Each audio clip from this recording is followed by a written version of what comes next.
Bonsoir et bienvenue dans l'Africa Newsroom. À la une de l'actualité ce soir, 10 morts et 25 blessés. Dernier bilan de l'attaque perpétrée dimanche contre un camp de la MINUSMA à Egolok, au nord de Kidal, dans le nord Mali. Attentat revendiqué par Al-Qaïda au Maghreb islamique. La situation sécuritaire et humanitaire toujours très préoccupante, et ce, plus de 3 ans après la signature de l'accord de paix d'Alger. Où en est le processus de paix? Qui bloque ce processus? On en parle dans le débat. Au programme également, la Chine qui allège la dette du Cameroun à hauteur de 78 millions de dollars. Mais que se cache derrière cette décision? S'agit-il d'une stratégie pour mieux avoir accès aux ressources naturelles du Cameroun? La thèse de nombreux économistes. On verra cela tout à l'heure. Et la crise de l'eau, un facteur de pauvreté dans le pays des 1000 collines. Si dans de nombreux secteurs, le Rwanda fait figure de proue en matière de progrès sur le continent pour l'approvisionnement en eau potable, eh bien les défis restent nombreux. Des millions de Rwandais font partie des 320 millions d'Africains encore privés d'une eau salubre. Pour en parler avec moi ce soir, Loza Chelachier, bonsoir. Bonsoir. Vous êtes analyste politique. À mes côtés, Joseph Kandé-Koli, bonsoir. Bonsoir. Vous êtes président du Parti pour la promotion de la démocratie en Guinée, porte-parole de la 3e dynamique 3D. Merci à vous de nous avoir rejoints. Et sur ce plateau également, monsieur Antoine Louis Rodriguez-Kendrick, bonsoir. Bonsoir. Vous êtes écrivain. Merci à tous les trois d'avoir accepté notre invitation. Place à l'actualité.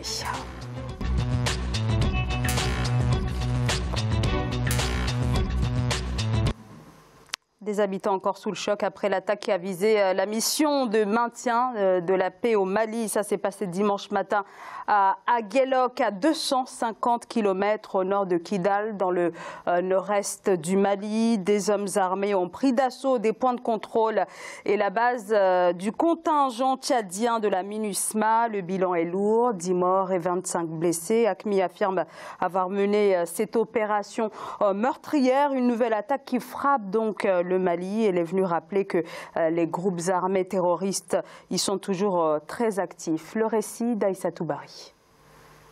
Au Mali, depuis la recrudescence des violences, les forces de défense effectuent désormais chaque jour des patrouilles autour de Ménéka et de ses environs. Une occasion de sensibiliser les populations et les exhorter à plus de vigilance. C'est le cas de Mélanine Domadi, qui travaille actuellement pour la police des Nations Unies. Lieutenant à la police tchadienne, elle est stationnée près de la ville de Ménéka, dans le nord-est du Mali, où elle assure la sécurité des populations.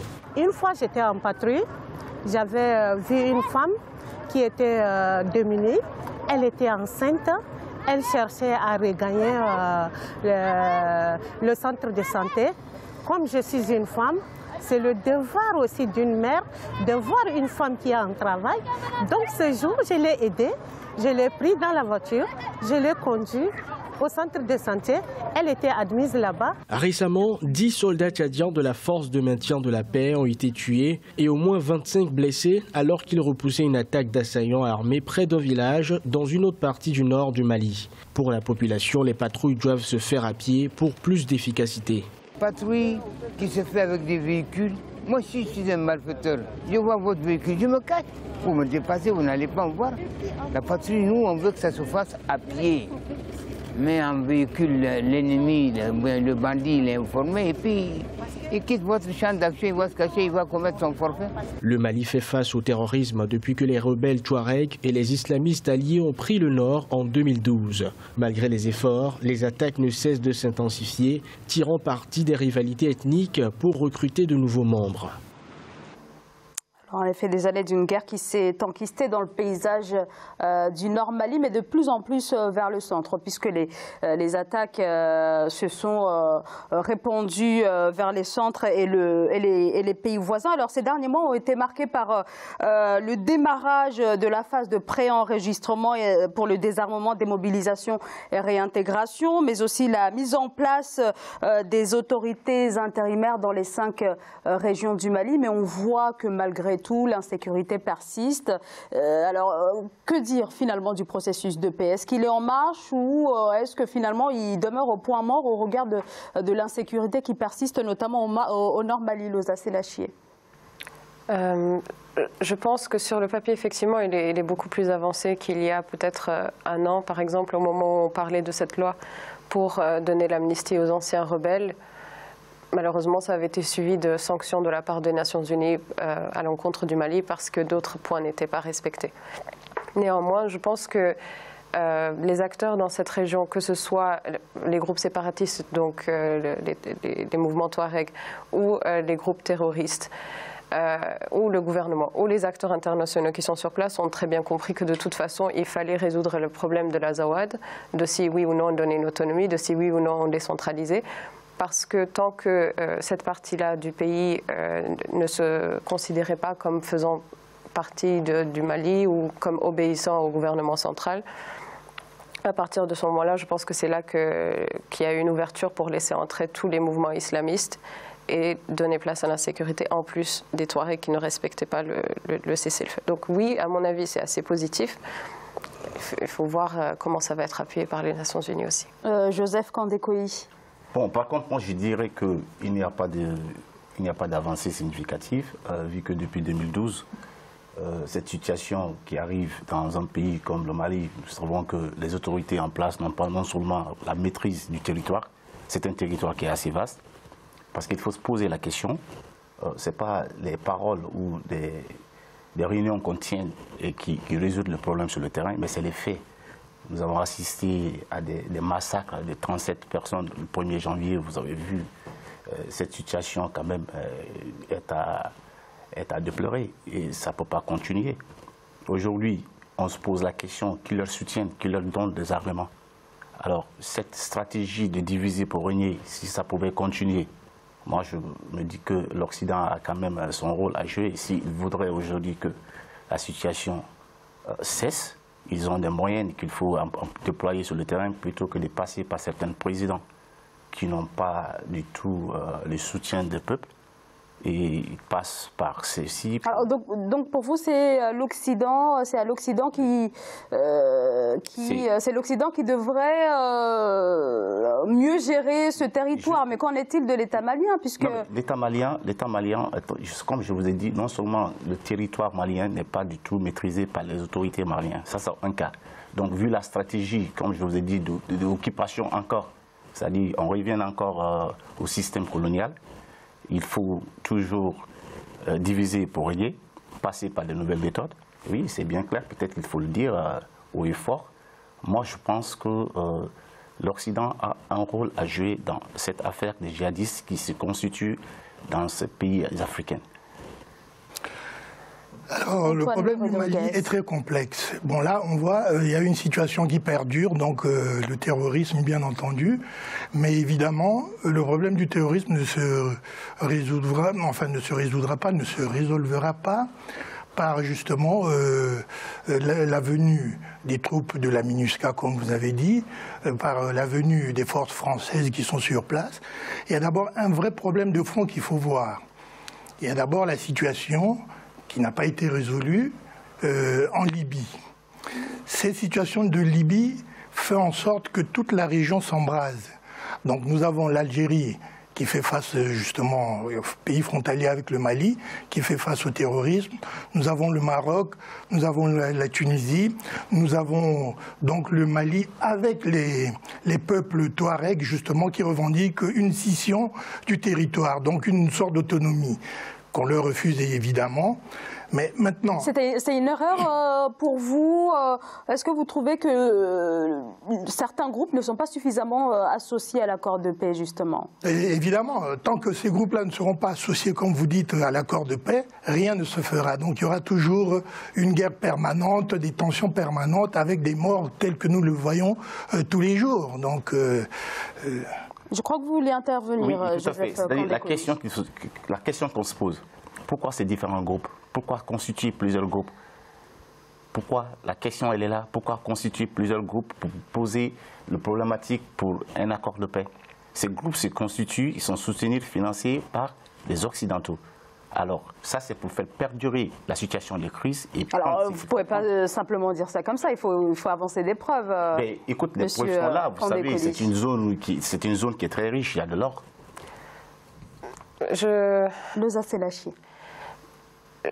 il y a quand même la responsabilité de l'État malien aussi, dans le sens que et bien sûr qu'il dépend de la situation de la Libye, je suis d'accord avec vous, mais s'il n'arrive pas à s'entendre avec des groupes qui ont des revendications plutôt légitimes de séparatisme ou de constituer un État un peu décentralisé, tant qu'ils n'ont pas résolu cette question, ça laissera la place aux groupes islamistes qui, pour le coup, à mon avis, ne sont peut-être pas tous financés par l'Occident, mais une bonne partie par les monarchies du Golfe, et qui représentent, eux, pour le coup, une vraie menace pour la région, parce que plus cette version, ou cet extrémisme religieux perdurera dans la région, et moins nous pourrons avoir un dialogue assez neutre ou un dialogue normal entre les différentes parties. Tant que les tensions perdureront là, rien ne se fera, il n'y aura jamais de paix. De toute façon, cette paix que tout le monde réclame, ils ne l'auront pas maintenant. À qui profitent justement les tensions? Parce que nous voyons, la MINUSCA est là, mais tout ça, ce n'est pas gratuit. L'armée française est là, ce n'est pas gratuit non plus. Il y a quelqu'un qui paye la facture. Et la facture viendra certainement du Mali. Et puis c'est le Mali qui a besoin de paix. Ce n'est pas les Français. Donc, alors quand même, la France également, puisque... Non, la France vient uniquement pour ses intérêts propres, hein, parce que s'il n'y avait aucun intérêt là, la France ne serait pas là. Oui, c'est évident. Le Zassé-Lachier peut-être, ou Joseph Kandé-Coly. Ouais. Mais, pardon. Allez-y, je vous laisse la main. Allez-y, Joseph Kandé-Coly. Ben non, comme je vous ai dit, c'est un problème pour trouver la solution. Il faut franchement que les Maliens, je vais vous parler de cette zone, c'est djihadiste parce que leur revendication, le motif de leur revendication n'est pas du tout connu. Vous ne pouvez pas prétendre diviser un pays pour imposer vos lois dans une situation dont vous n'avez pas la maîtrise. Alors là, vous parlez des groupes armés, c'est bien ça? Ben oui, je parle de ces djihadistes. Oui. Et qui revendiquent quoi? C'est ça la question. Ils revendiquent quoi? Ils sont soutenus par quoi? Le Zassé-Lachier. Je pense qu'ils... par exemple, peut-être pas dans le... bon, tout d'abord, dans le cas de l'AQMI qui a attaqué le siège de l'ONU, ils ont expliqué qu'ils l'ont fait parce que M. Netanyahou se serait rendu au Tchad et ils essayent, à mon avis, d'internationaliser un peu ce conflit ou d'avoir la sympathie d'autres groupes djihadistes. Donc, pour le coup, je ne suis pas sûre qu'il y ait vraiment d'idéologie derrière. À part celle de perpétrer une forme de religion qu'ils comprennent à leur façon. Ça, c'est une partie. L'autre partie, c'est que les groupes séparatistes, malheureusement, à certains points durant ce conflit, se sont alliés aux groupes djihadistes. Donc c'est compliqué de dire ensuite qu'il n'y a pas de crédibilité sur le terrain. La population qui se trouve au nord du Mali et dans le Sahel, plus généralement, est une population qui est appauvrie de par le climat, mais aussi de par le climat au sens propre, mais aussi le climat politique, le climat économique. Et l'Occident ou les acteurs internationaux mettent de grandes mesures en avant, que ce soit pour promouvoir l'agriculture, pour promouvoir la paix, mais il n'y a pas de réel accord de fond ou même de débat de fond sur pourquoi est-ce que le Nord et le Sud ne s'entendent pas au Mali et qu'est-ce qu'on peut faire demain. Évidemment, je suis d'accord avec vous sur le fait que la France ou l'Occident en général est là pour ses intérêts. Ils n'ont pas envie d'avoir des milliers et des milliers de migrants qui soit meurent en Méditerranée, soit arrivent en Europe. Excusez-moi, en parlant de terrorisme, donc ce qui déstabilise la région, là, vous avez un pays, le Mali, donc avec 7 frontières. Cette frontière, ce n'est pas évident à surveiller. Bon, ils ont 15 millions d'habitants qui sont sédentarisés, donc sédentaires sur place, et 3 millions à l'extérieur, donc ce qui fait plus de 18 millions d'habitants. Bon, néanmoins, ils ont 2 fleuves, le Niger et le fleuve Sénégal. Tout ça, avec les frontières, donc tout ça c'est poreux. Alors, il est difficile de mettre, que ce soit l'armée française ou la MINUSCA, dans toutes ces frontières. Il n'y aura pas assez de personnel. Les Américains n'y sont pas d'ailleurs, parce qu'ils trouvent qu'il n'y a pas assez d'intérêt pour eux. Donc tout est sécurisé pour le moment. Je dis bien sécurisé, entre guillemets, par les Français. La MINUSCA ne fait pas un grand travail, ça on le reconnaît. C'est juste des femmes qui viennent là aider les personnes handicapées et tout ça. Mais en général, ils ne vont pas en guerre. Donc c'est uniquement l'armée française qui s'occupe de tout ça. Donc si on n'arrive pas à sécuriser toutes toutes ces frontières-là, si je dis bien le fleuve Niger, plus le fleuve Sénégal et les 7 frontières, donc tout ça, c'est impossible de sécuriser. La guerre restera dans le temps et on ne sait pas quand est-ce que ça finira. La facture s'élèvera et puis finalement le pays tombera toujours dans le chaos financier. Joseph Kandé-Koly. Oui, mais moi je dirais que ce problème revient aux Africains. Il va falloir qu'à un moment donné que nous prenions conscience de cet état de fait. L'unité qu'on nous a refusée par le passé est encore un enjeu pour notre développement, notre sécurité et notre paix. Cette question des djihadistes, des divisions, ce n'est pas le Mali aujourd'hui seulement qui est concerné. Nous avons vu déjà les Libyes. On en a fini avec le président Kadhafi. Aujourd'hui, ils sont au Mali, mais les autres pays aussi, la Guinée, le Sénégal, sont tous concernés. Moi, par exemple, je suis guinéen. Je sais que ce problème-là, aujourd'hui, existe même dans mon pays, parce que déjà, il y a ces situations à laquelle nous sommes confrontés, mais qui n'est pas du tout quelque chose à négliger. Le Mali, qui fait frontière à la Guinée, mais c'est un risque pour l'Afrique.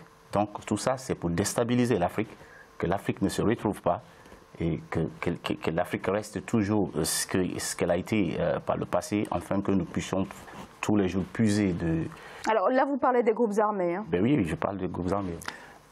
Là, les enjeux sont tellement importants au Mali que cette guerre, comme j'insiste encore, qu'elle ne finira pas. Vous avez par exemple le Mali qui est 3e exportateur d'or après l'Afrique du Sud et le Ghana. Donc, ce n'est pas une chose simple. Donc, c'est beaucoup d'argent en jeu, c'est beaucoup de moyens financiers. Vous avez le coton, donc tous les vêtements que nous portons justement, le Mali fait partie de ces grands exportateurs de coton. Vous avez l'arachide, donc la pâte d'arachide que nous mangeons. Vous avez le riz, le sorgho, le mil, tout ça. Il faut avouer que le Mali a un potentiel important au niveau de la sous-région. Mais néanmoins, le potentiel, c'est justement son malheur, ce potentiel-là. Parce que plus vous avez de richesses, moins vous en bénéficiez, parce que tout le monde est avide de bénéficier de ces ressources-là que vous avez. Donc c'est le cas du Mali. Alors on va marquer une très courte pause et on se retrouve dans quelques instants. À tout de suite.